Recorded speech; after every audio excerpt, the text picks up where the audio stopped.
They looked at your story and tried to write your ending without asking the author. They looked at your wounds and assumed you'd bleed out in the same place they did. They looked at your past and thought it was prophetic evidence of your future. But they forgot one thing. God has the final say, and His voice is louder than every whisper of doubt and every generational label they tried to attach to your name. And today He is saying, loud in the Spirit, you will not end like them. Yes, you come from it, but it will not come from you. You may have been raised in dysfunction, baptized in chaos, surrounded by emotional famine and cycles of loss. But God says, I planted a new seed in you, and what's growing now is not the pain of your past, but the promise of your future. Forget the former things. Do not dwell on the past.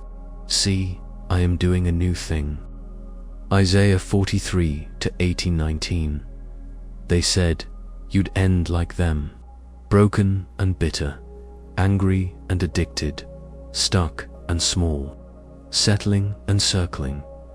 But what they didn't know is that while they were watching your outer struggle, God was transforming your inner identity. They saw a fighter trying not to fall apart.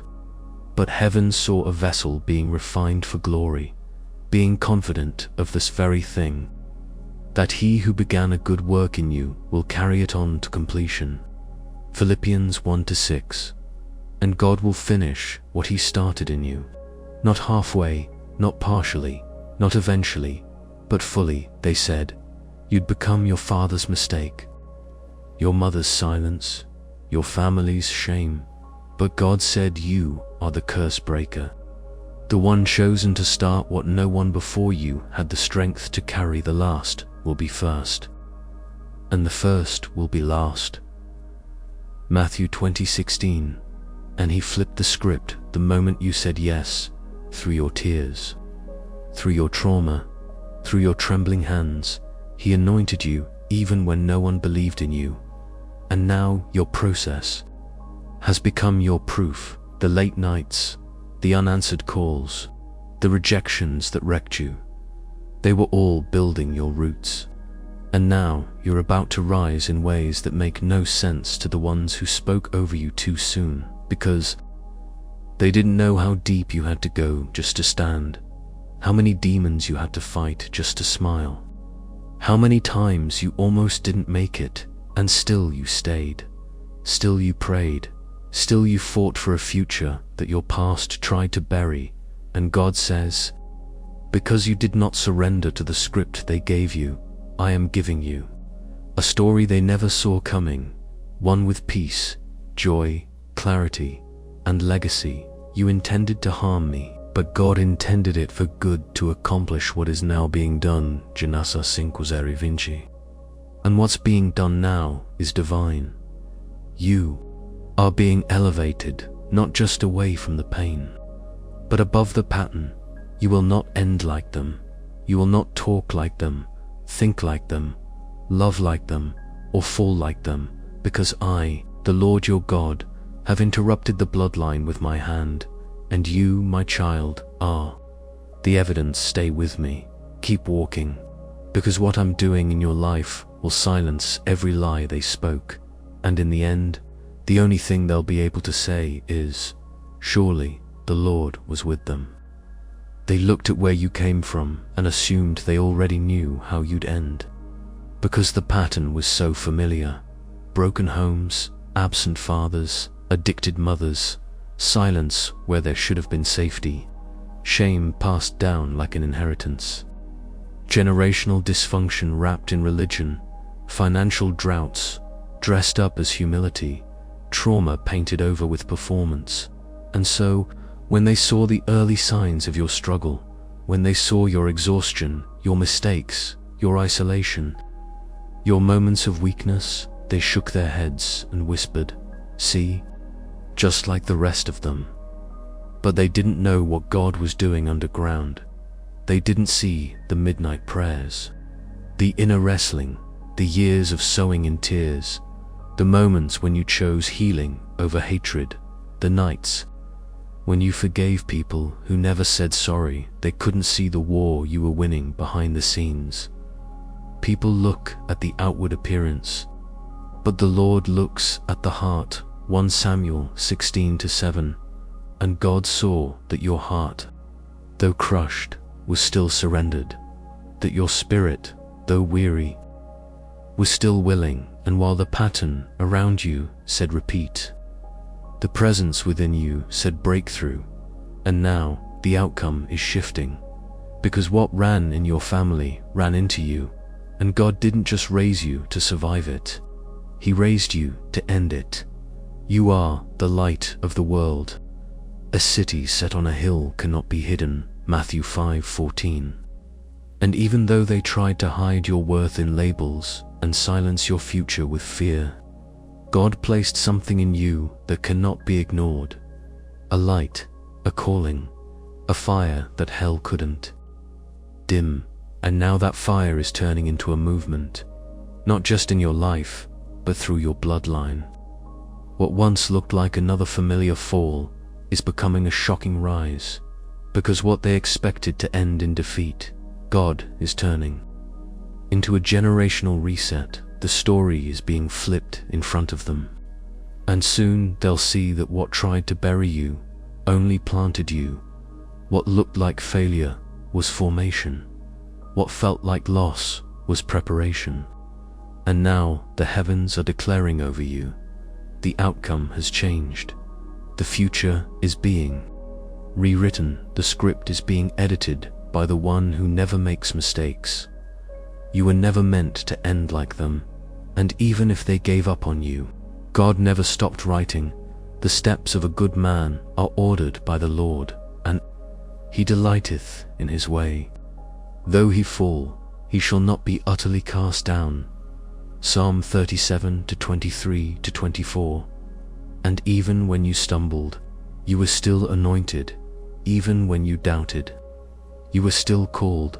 Even when you almost gave up, heaven was still fighting for you. And now the outcome that once looked like familiar failure is about to look like miraculous favor, not because you were strong, but because you were surrendered. And surrender always breaks the pattern. Surrender always opens the door to God's rewrite. And that rewrite is happening right now. Not just for you, but for everyone who thought they'd end like the ones before them. The pattern was familiar, but your story is about to end very differently.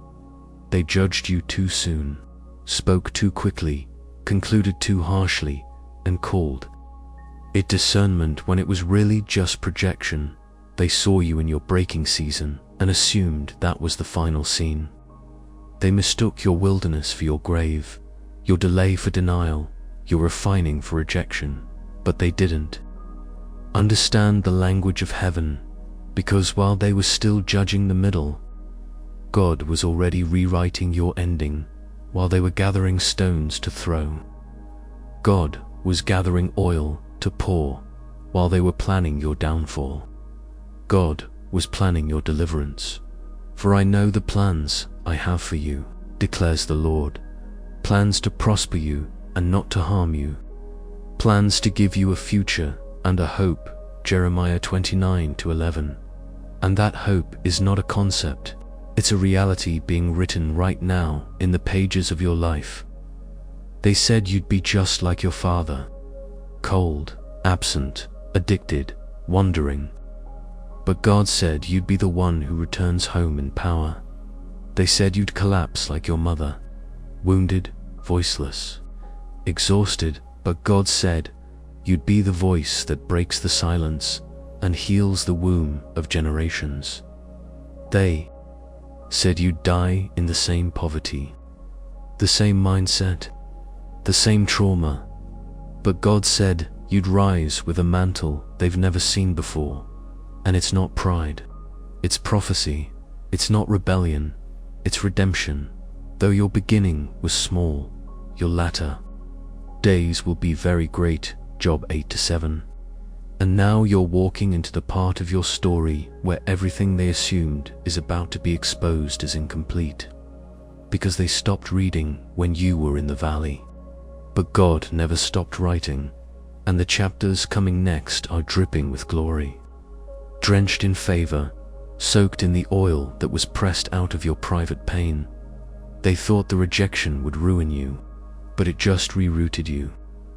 They thought the betrayal would break you, but it built you. They thought the delay would destroy your confidence, but it only deepened your dependence. And now, the author of your destiny is revealing the ending they never expected. Restoration, revival, and reward. He restores my soul. He prepares a table before me in the presence of my enemies. Psalm 23-35. And that table is not revenge. It's evidence that God never took his hand off of you. And when they see what God is about to do next, they'll realize. They judged a masterpiece before it was finished. They saw the ashes, but God is revealing the beauty. They saw the tears, but God is about to show them the triumph. They saw you as another statistic, but God marked you as a story of glory. And now the shift is unstoppable, not because of anything you proved to them, but because of everything God already promised to you. The ending has been rewritten, sealed, and declared. And this time, you won't end like them. You'll end in glory. Before anyone ever saw your strength, God saw your suffering before they complimented your growth. God comforted your grief before they celebrated your rise. God carried you through the ruin, and now he's saying, I saw it all, and now I'm about to reward it all, not just in the quiet, not just internally, but publicly, visibly, undeniably, because you endured private pain without turning bitter, because you stayed faithful when no one clapped, because you prayed when your voice was hoarse, and believed when your heart was shattered.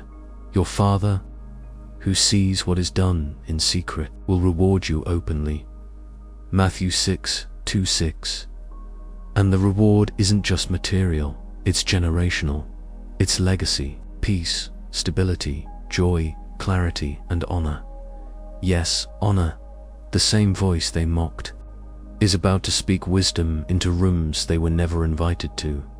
The same heart they tried to crush is now carrying oil they can't comprehend. Because God has seen every chapter.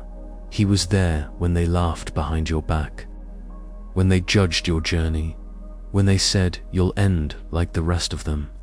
And yet you stood, not because you were strong, but because you were surrendered, not because you were perfect, but because you were willing. And that's why heaven has decided to flip the script in public.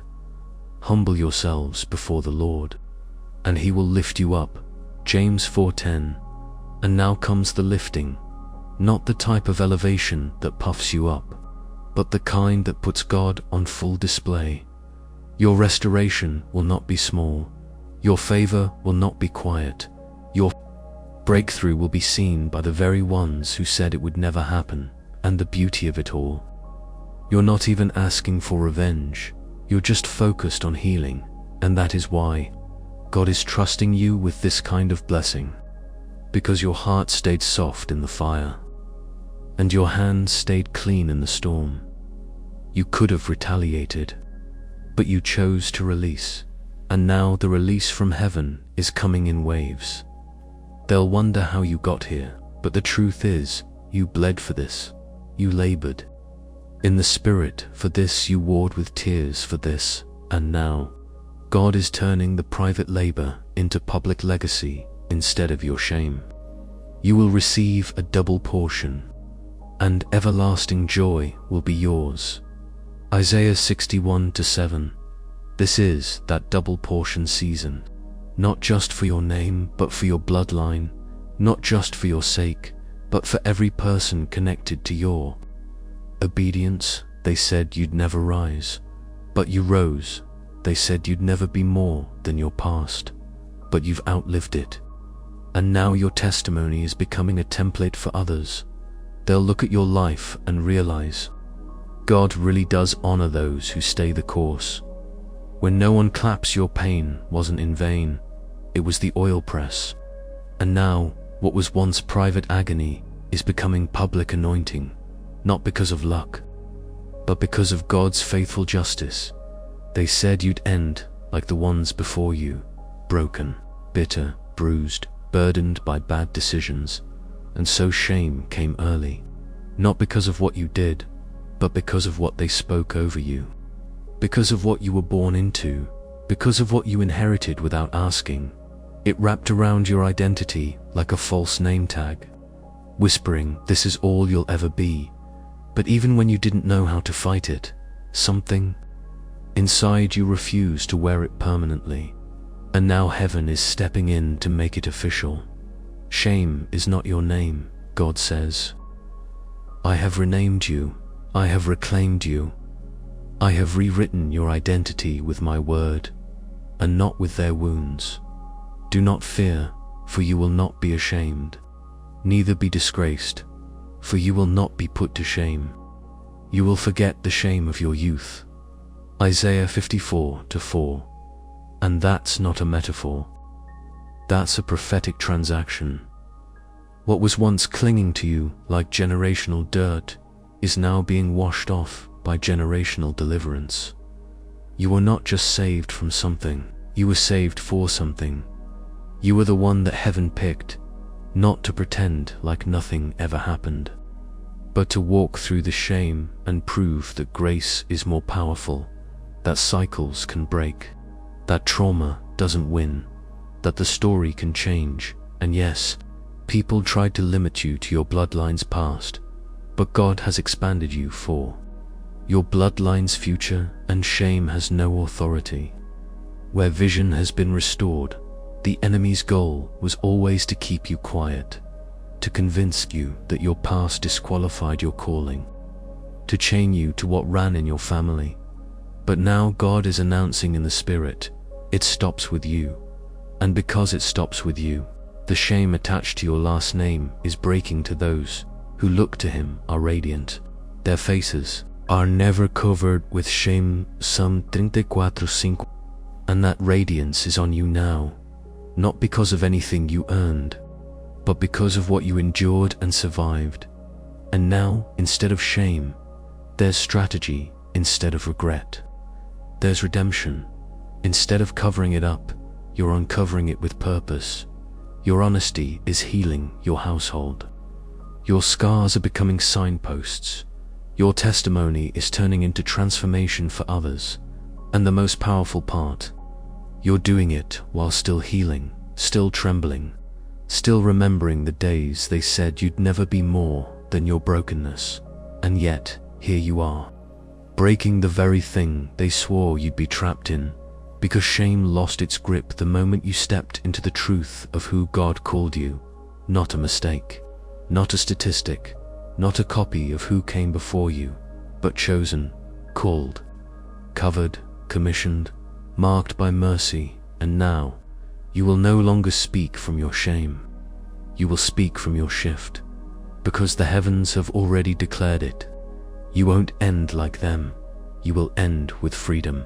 They may never know what it cost you to keep walking when your legs were trembling under the weight of trauma, when your hands were still shaking from betrayal, when your mind was still echoing with voices that said you'd never be free. But God knows. And not only does He know, but He's honoring it by turning your obedience into overflow, not just for you, but for the people connected to your name, your bloodline, your decisions. And your covenant people who haven't even been born yet are going to walk through doors you built with your pain. And they'll call it favor, but heaven will call it inheritance. I will make an everlasting covenant with them. I will never stop doing good to them. I will rejoice in doing them good, and will assuredly plant them in this land with all my heart and soul. Jeremiah 32:40-41.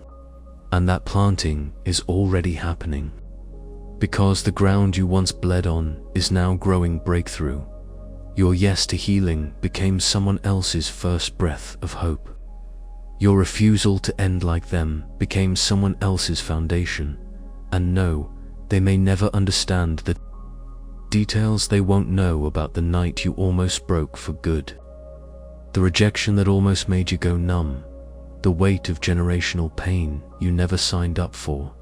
But your story is already carrying them, because your obedience became a spiritual womb, birthing courage, breaking trauma, releasing vision. And now they will rise on the soil you sanctified with your tears, because you have obeyed my voice. I will surely bless you, and I will multiply your descendants as the stars of the heaven. Genesis 22:17. And this multiplication is not just physical, it's generational. Peace is multiplying, wholeness is multiplying, clarity is multiplying, love is multiplying. And it's happening through you, the one they counted out, the one they overlooked, the one they said would repeat the cycle. But instead, you rebuilt the foundation. You grabbed the shovel and dug until heaven poured out a new well. And now, that well won't run dry. Your obedience has cracked the soil. And now rivers are forming in the desert. See, I am doing a new thing. Now it springs up. Do you not perceive it? Isaiah 43:19. And though they may not see the whole process, they will drink the fruit. They will inherit what you warred for. They will live free because you chose to fight bound. And this is the glory of legacy, that the people who walk in freedom tomorrow may never know the cost of your yes today. But God knows, and that's why He's multiplying the reward in dimensions beyond your comprehension, not just for you, but for the ones who will call your obedience their starting point. You were never just breaking curses. You were building bridges, and those bridges now reach into the future of your bloodline. And no matter what they said about you, heaven already declared, you will not end like them. You will end as the turning point. This is the moment they never saw coming, the moment when everything they whispered behind your back is swallowed up by everything God is doing in front of their faces, the moment when the assumptions they made are shattered by the anointing you now carry, the moment when the lies they believed about you are crushed under the weight of the legacy rising from you, because what they spoke over you was loud, but what God is showing through you is louder. And while they were busy building boxes around your identity, heaven was preparing a stage not built of ego or revenge, but of purpose, of healing, of divine authority. You prepare a table before me in the presence of my enemies, Psalm Vinci Tres, Sing. And now that table is being set, not to prove them wrong, but to prove God faithful. Because this was never about proving anything to people who couldn't see your process. It was always about walking in the prophecy that only made sense once it started to manifest. And now it's manifesting. Slowly, suddenly, gloriously. Your voice is rising. Your confidence is maturing. Your wounds are closing. And your family is shifting. And all of it is divine evidence that God is the only author of your ending. They said you'd fall like your father, fade like your mother, hide like your grandfather, collapse like your aunt, they said. You'd go in circles like the rest of them, fight the same demons, live in the same fear, settle in the same small places. But God said, no, I called you out before they labeled you in. I anointed you before they attacked you. I appointed you before they analyzed you. Before I formed you in the womb, I knew you. Before you were born, I set you apart, Jeremiah 1-5. And now, everything you walked through is being turned into a platform for power. You will not just survive this, you will teach others how to overcome it. The oil is real. The mantle is heavy. The assignment is divine. And while they were busy rehearsing your failures, God was refining your future. What they thought disqualified you is what God used to distinguish you, and the generational shame that tried To hold your head down is now being buried beneath the weight of generational blessing. Instead of your shame, you shall have a double portion, Isaiah 61:7. And this portion is undeniable. This favor is generational. This shift is irreversible, because your obedience didn't just unlock your future. It reversed the curse of their predictions. And now the legacy that's coming from your life will speak louder than anything they ever said. And yes, they may never apologize. They may never acknowledge how wrong they were, but it won't matter, because your victory won't require their validation. Your fruit will speak louder than their opinions. And every time they see you walk in wholeness, every time they see your children walking in peace, every time they hear your name and feel the weight of the oil God poured, they'll know you didn't end like them. You became the one who ended the cycle for good. You didn't survive just to sit still. You didn't break the curse just to breathe. You were delivered to build something brand new. Something heaven dreamed about when your family was still trapped in darkness. Something hell hoped you'd never survive long enough to start. But here you are, alive, free, healed, redeemed, and walking into the mandate that doesn't just end cycles, but establishes cultures, because legacy isn't just what you break off, it's what you build next. And now God says, start building what they've never seen but always needed. Build the kind of peace your bloodline never knew. Build the conversations your family never had. Build the marriages that model grace instead of control. Build households full of prayer instead of secrets, of faith instead of fear, of worship instead of worry. Unless the Lord builds the house, those who build it labor in vain. Psalm 127 banding 1, but God is now building with you, through you. And because of you and the ruins you rose from are becoming the bricks beneath what's rising next. Yes, you're rising into a builder. Anointing the same hands that once trembled from trauma are now steady with purpose. The same voice that once stuttered from shame is now roaring with vision. And the same heart that once shattered is now the blueprint for how healing moves through generations, because you didn't just pray for the curse to break, you showed up differently. You said no to what they said was normal. You refused to carry rage as your inheritance. And because of that, heaven is now planting in you what your family never had before. Divine culture. And this culture starts with boundaries, language, faith, integrity, restoration. It starts with holding the line spiritually, even when no one claps, even when the family doesn't understand, even when old voices try to make you feel guilty for rising higher than they did. But you're not rising from pride. You're rising from obedience, and it's your obedience that heaven is using to establish a legacy no one can reverse. They will be called oaks of righteousness, a planting of the Lord for the display of his splendor. They will rebuild the ancient ruins and restore the places long devastated. Isaiah 61, 3-4, and that's what's happening now.